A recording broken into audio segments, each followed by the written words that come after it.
सुप्रभात मित्रों। दुनिया में हर तरह के इंसान रहते हैं। वैसे हमारे भारतवर्ष में वीरों की कमी नहीं है तथा सात्विक जीवन जीने वालों की भी कमी नहीं है। यदि धरती पर सबसे अधिक धर्म और इंसानियत तथा वसुधैव कुटुंबकम के नियम पे चलने वाले कोई इंसान है तो वो हमारे भारतवर्ष में ही है। इसका उदाहरण एक नहीं कईयों अनेकों मिलेंगे, लेकिन अभी प्रत्यक्ष उदाहरण हमें जो मिला जो हम आपसे शेयर करना चाहते हैं।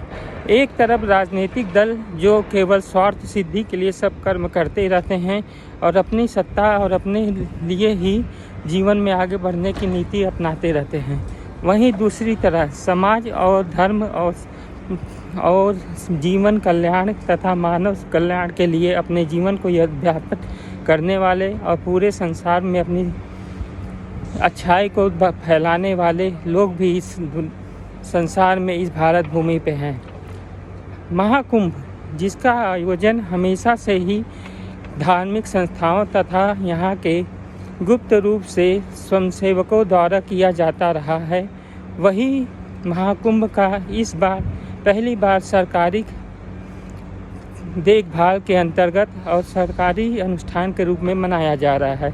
ये 1947 के बाद पहली बार ऐसा कोई अवसर प्राप्त हुआ है जब इस महाकुंभ को किसी सरकार के उत्तर प्रदेश सरकार के द्वारा प्रायोजित किया गया हो। इससे के पहले जितने भी आयोजन हुए थे वो समस्त आयोजन मात्र स्वयंसेवी संस्थान, धार्मिक गुरुओं और धर्मपीठों, न्यायाधीशों इत्यादियों के द्वारा ही और आम जनता के द्वारा ही हुआ करता था। इसी महाकुंभ में एक है परोपकार की भावना। जितने भी व्यक्ति आएंगे सभी को पूरी तरह से भोजन की सुविधा उपलब्ध कराना तथा कोई भी महाकुंभ के इस एक महीने तक भूखा पेट न रह सके, इसके लिए पूरा व्यवस्था किया गया है।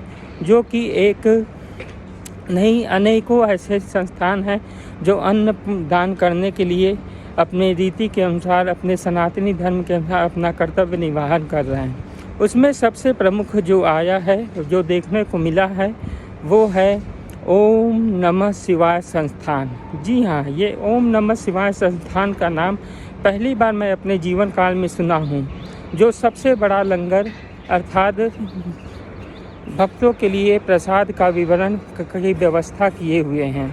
इनके 7 केंद्र बने हुए हैं पूरे प्रयागराज में, जहाँ पे सभी भक्त निसंकोच बिना किसी शुल्क के भोजन कर सकते हैं और ये भी बहुत ही अच्छी और सुनियोजित तरीके से किया जा रहा है। इसमें कार्य करने वाले कोई भी व्यक्ति अपना सब कुछ केवल जनता इत्यादि के लिए ही अपना जीवन यापन करते हैं।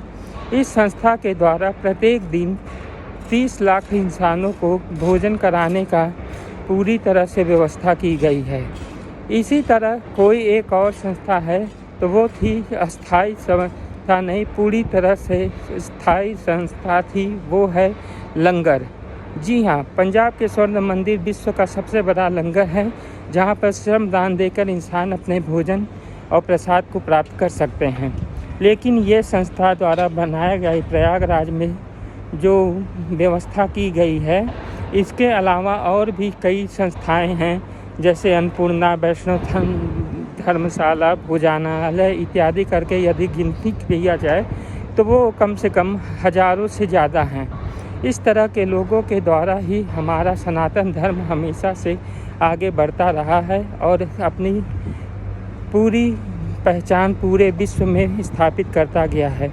आज तक हमने किसी को भी बलपूर्वक अपने धर्म को मानने या उसका अनुसरण करने के लिए नहीं कहा।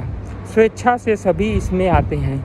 कई विदेशी नागा भी व्यक्ति भी आके यहाँ नागा साधुओं के संग अपनी संस्कृति और संस्कार को त्याग कर वो सन्यासी बन गए हैं।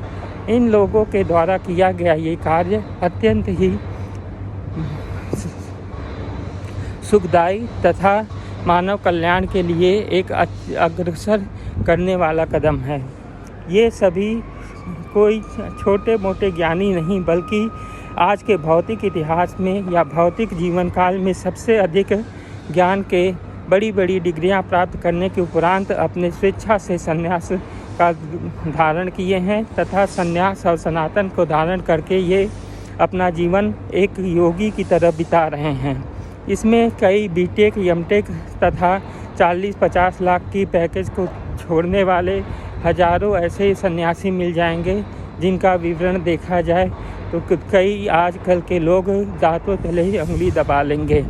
इतनी महान व्यवस्था और इतनी महान संस्कृति के विषय में जो भी लोग कुछ अपनी विचारधारा को प्रकट करते हैं, निम्न कोटि की विचारधारा को, उन्हें कम से कम अपने गिरेबान को एक बार झांकना चाहिए कि न हमने किसी को तलवारों से, न ही किसी के ब्रेन वॉश करके, न ही किसी को बलपूर्वक कभी भी अपना धर्म मानने को कहा हो। हमारे सनातन में सभी की समान रूप से स्थिति को वर्णित किया गया है और सभी को समान रूप से व्यवहार किया गया है। ईश्वर ने भी अपने दुश्मनों अर्थात जो ईश्वर को अपना दुश्मन मानकर उन्हें आराधना के रूप में मानते थे, उनको भी परम गति दी है। जो जीवन भर केवल उनकी बुराई करते रहे हैं, उनको भी परम गति देते हैं, क्योंकि ईश्वर की सभी संतानें होती हैं। अच्छे बुरे भले जो भी अपने कर्तव्य के अनुसार अपने मन विचार और परिस्थिति के अनुसार ढल जाते हैं, लेकिन ईश्वर के चरणों में अपना शीश हमेशा नमाते रहते हैं। उनको हमेशा ईश्वर अपनी तरफ खींचते रहते हैं। उनके इच्छा के अनुसार उन्हें सब तरह के संसाधनों का उपयोग करने की परमिशन देते हैं और इसी के अनुसार वो अपना जीवन जो भोगते हुए इस दुनिया को त्याग कर चले जाते हैं। ये हमारे सनातन धर्म की बहुत ही बड़ी उपलब्धि और बहुत ही बड़ी एक सुंदर और सुनियोजित रचना है, संगठन है, जो सदा सात्विक लिए सत्य है। इसमें बहुत से लोग आए, बहुत से भगवान देवता सभी आए, यक्ष गंधर्व राक्षस कुल सभी आए, लेकिन सभी इसके अनुसरण करते हुए अपने जीवन काल को व्यतीत करके अन्य लोकों में चले गए। इसलिए जय हिंद, जय सनातन, गर्व से कहो हम हिंदू हैं। वंदे मातरम।